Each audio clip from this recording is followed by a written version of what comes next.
If you're having trouble finding downloaded files on your iPad, here's how to find them easily. First, if you downloaded something using the Safari, look at the top of the screen for the blue download icon, and if it's there, tap on it to open the file.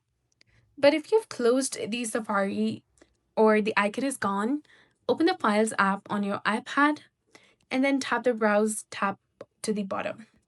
You can simply search for files in the search bar, open Files, go to Recent, go to Downloads, and simply find your downloaded file over here.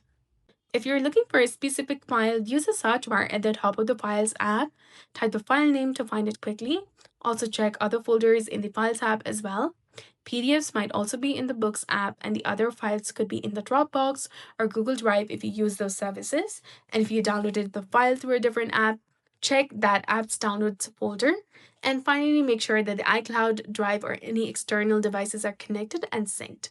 If they are not synced, your files might not appear in the right place. So that's it for this video. I hope you found this helpful. If you did, please like, share, and subscribe. Thanks for watching. We'll see you again in the next one.